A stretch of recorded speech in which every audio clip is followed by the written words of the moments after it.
வாங்க வாங்க.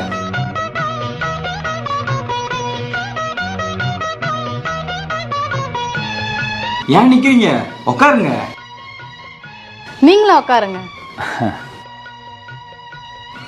என்னங்க டீ எடுத்துக்கோங்க. பொண்ணு எங்கம்மா? பொண்ணு ரெடி ஆயிட்டு இருக்கா, நீங்க அதை ஒரு டீ குடிங்க. அப்புறம் சொல்ல மறந்துட்டேன். இவதான் என் பொண்ணு, பேரு சிந்து. அவங்க எங்க வீட்டு மாப்பிள்ளை, பேர் ராஜா, கவர்மெண்ட் உத்தியோகத்துல இருக்காங்க. இவன் எங்க வீட்டு கடைக்குட்டி, பேரு அருண். இவனுக்கு தான் உங்க தங்கச்சியை பார்க்க வந்திருக்கோம். ஆமா, எனக்கு வரப்போற அண்ணி எங்க வேலை பாக்குறாங்க? தங்கச்சி இப்பதாம்மா பிஎஸ்சி கம்ப்யூட்டர் சயின்ஸ் முடிச்சுட்டு ஐடில ஒர்க் பண்ணிட்டு இருக்கா. ஐடியா? பிரைவேட் வேலை? என் பிள்ளை கவர்மெண்ட்ல வேலை பார்க்கறான். எப்பவுமே நழலியே தான் இருப்பான். அவனை சுத்தி 50 பேர் 100 பேர் வேலை பார்ப்பாங்க. அப்படிதானே கண்ணு? ஒரு நாளைக்கு 4 மணி நேரம் 5 மணி நேரம் தான் வேலைக்கே போவான். புடிச்சா போவான், இல்ல போய் ஒரு கழுத்து போட்டு வந்து வீட்டுல உக்காந்துக்குவான். மாசம் முன்னா டானு அக்கௌண்ட்ல காசு வந்துடும். அப்படிங்களா? கவர்மெண்ட் வேலைன்னு சொல்றீங்க, என்ன போஸ்டிங்ல இருக்காரு? அந்த புரோக்கர் உங்ககிட்ட எதுவுமே சொல்லலையா? இல்லைங்க, எங்ககிட்ட எதுவும் சொல்லல.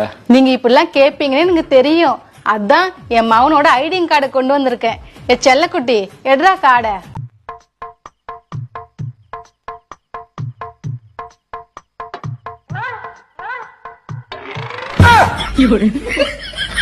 என்னங்க 100 நாள் வேலை திட்ட அட்டையை கொடுக்குறீங்க?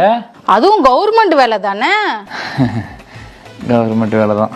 இவங்க வழியிலே பேசி அனுப்ப வேண்டியதுதான். ஆமாங்க, கவர்மெண்ட் வேலை தான். எங்கள் தங்கச்சி ப்ரைவேட் கம்பெனி வேலை பார்க்குறாங்க. உங்கள் பையன் கவர்மெண்ட் கம்பெனி வேலை பார்க்குறாரு. ப்ரைவேட்டும் கவர்மெண்ட்டும் எப்பயும் செட் ஆகாதுங்க. உங்கள் பையனுக்கு கவர்மெண்ட்லேயே வேலை பார்க்குற பொண்ணை பார்த்து கட்டி வச்சுக்கோங்க. இப்போ நீங்கள் போயிட்டு வாங்க. நீ வா கண்ணு, நான் அம்மா உனக்கு கவர்மெண்ட்ல வேலை செய்யற பொண்ணா பார்த்து கட்டி வைக்கிறேன்.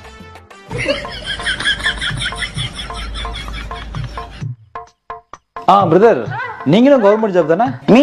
ஆமா, நீங்க தான். என்ன போஸ்டிங்ல இருக்கீங்க? சேம் 100 நாள் வேலை தான். ஏங்க அடுத்த பொண்ணு பார்க்கணும், ஐடி கார்டு கொடுங்க. தலையா இதெல்லாம்